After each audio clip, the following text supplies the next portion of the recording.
Well, hello. How is everyone doing today? Hope your week has started off well.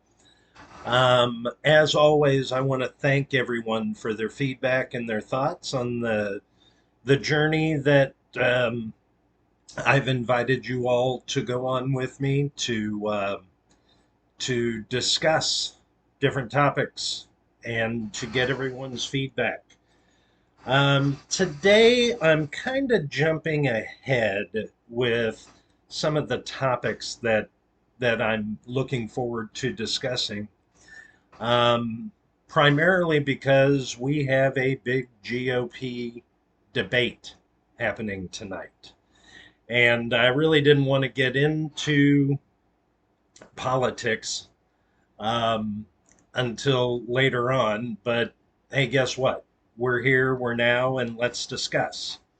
So we've got a big um, GOP debate happening tonight. Um, I've told you all before that I am a conservative. I don't consider myself a Republican, but I am a conservative. And so I'm actually looking forward to the debates. Um, I think that debates are incredibly important, but maybe not necessarily the same ways that some of the pundits might say. And thought I'd give my 2 cents and get your feedback and let's discuss. So first and foremost, this is a great opportunity, and it doesn't. Tonight's the GOP debate. Hopefully, the DNC has a debate too, because I believe that people should be able to get their ideas out there. Again, we're blessed to live in a free country, uh, and though there is some real criticism out there about free speech being shut down. I'll use the example on the DNC side for RFK Jr. Um, I don't necessarily agree with his politics, but people should listen to what he has to say. The man has, you know, he comes off with a certain amount of integrity and talks the truth about stuff as he believes it. And unfortunately, it feels like a lot of his commentary and discussions are being shut down. And that's unfortunate because right now our country needs some real discussion about things to get it in a better direction. More than 70% of the public says the country is going in the wrong direction, and that's left and right. Both sides are not happy with what's going on. We need to have a real discussion, and we need to get points of view from all sides to get these things fixed. I mean, you look back at you look back in history, personal, humble opinion. In my lifetime, the greatest president that we had was Ronald Reagan. Ronald Reagan was a master uh, at having discussions with both sides of the aisle. I mean, he helped pull this country out of the melee, which was the late 70s, early 80s. Horrible unemployment, a terrible economy. And he got a Democratic Congress to go along with the things that he wanted to do. Did I agree with everything Reagan did? No. But you know what? He found common ground with those that had different ideas. He made friends with those. I mean, he and Tip O'Neill were, you know, uh, they talk about it all the time how they would get together, um, you know, after hours, and they were friends. Um, we don't have that in today's society.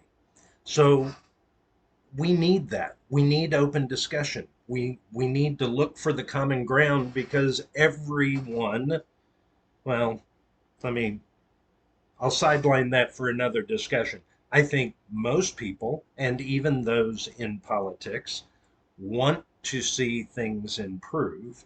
They may have different agendas for that, but people want to see things improve.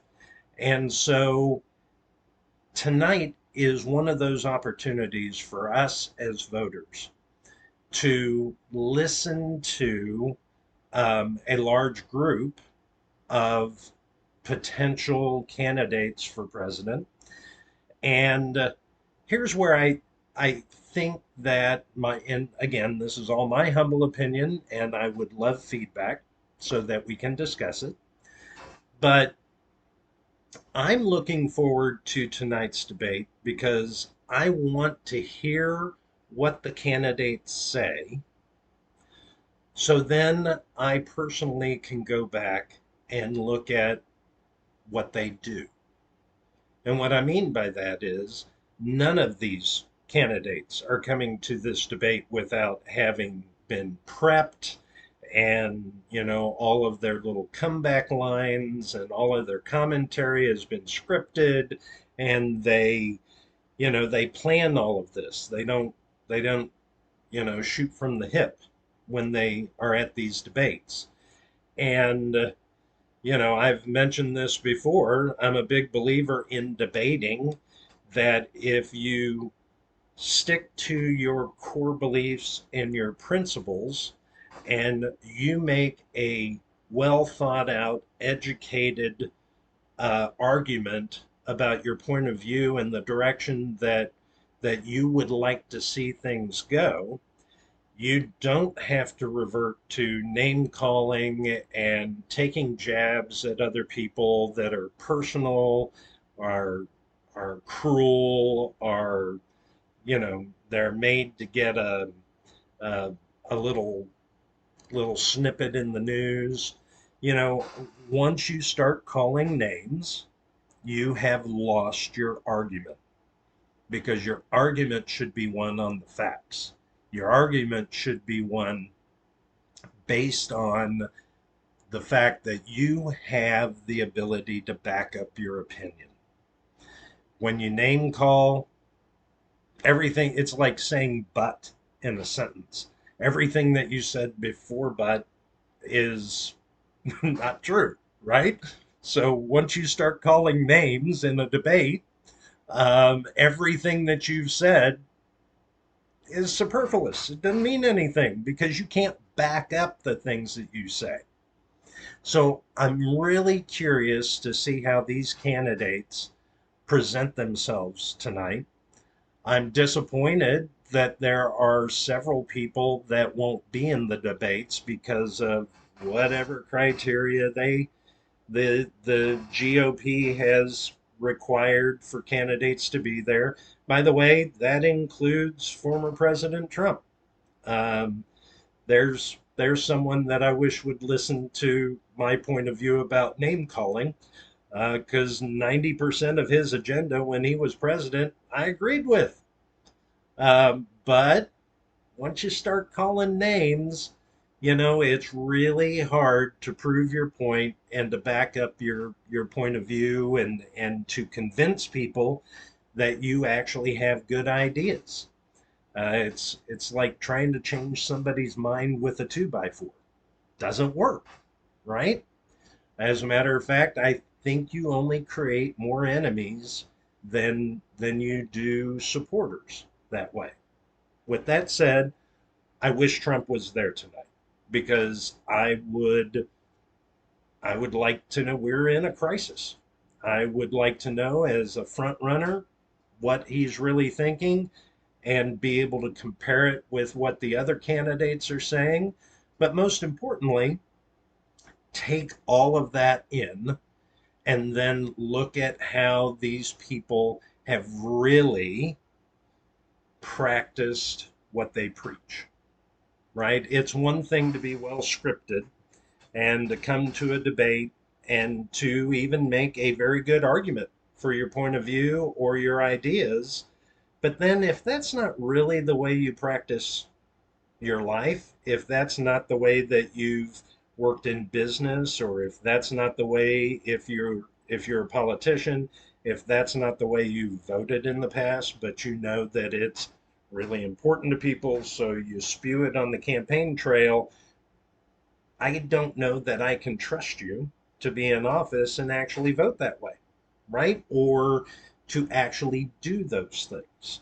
And there are some people that are on the debate stage tonight that I know what they've done in the past, and it'll be very interesting to see whether they follow that same line of thought or whether they've had some sort of epiphany that they need to do things differently. And then, even if they've truly had that epiphany, will they actually do it? I don't know. It's hard for the tiger to change its stripes, right? So I encourage you all, watch the debates. Even if you are not a conservative or not a Republican and have no interest in voting for a conservative candidate, if nothing else, you should know what people stand for. And you should know why you do or do not support that person. And it can't just be some snippet that you hear in the news, because we all know, doesn't matter what news channel you're watching, they all today unfortunately have a bias. If you watch, if you watch NBC, they got a bias. If you watch Fox News, they got a bias. Um, and so if you're not really listening and looking at what people are saying and what they're actually doing, and you just listen to the talking heads, then you're going to miss it. You're going to miss the truth. And I'm not saying that NBC, Fox News, any of them, CBS, I'm not saying that they don't have truth in their commentary, but their truth may be um, tainted. How about, let's put it that way? CNBC and MSNBC, they have biased commentators, plain and simple. Fox News, biased commentators, absolutely, no ifs, ands, or buts about it.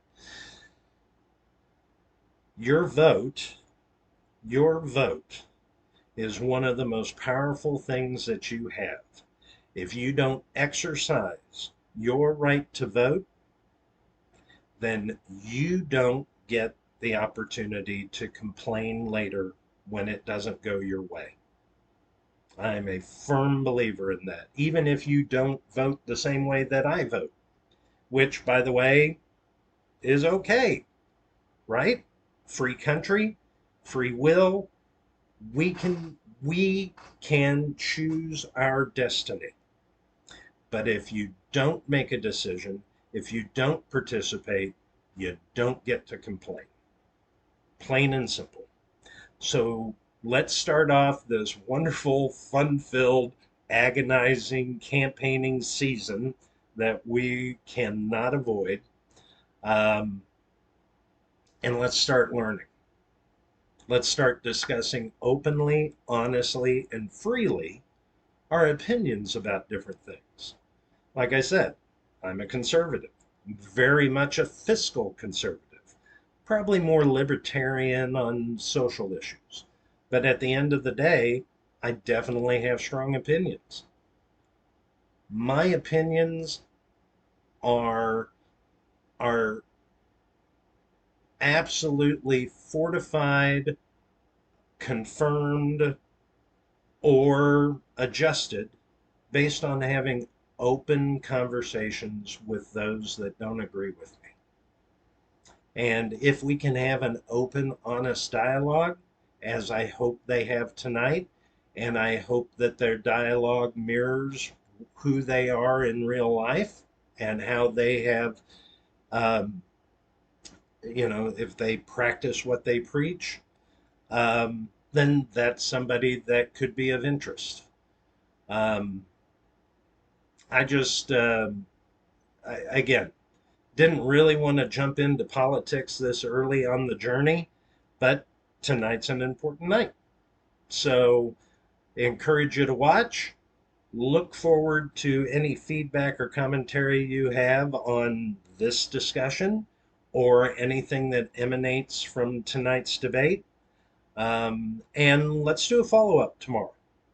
It would be really nice to see what commentary I get back on this video based on your experience this evening and what your thoughts are. So have a great evening. Spend a little bit of time on the TV watching the debate, and I look forward to the discussion that follows. Have a great day. Be blessed.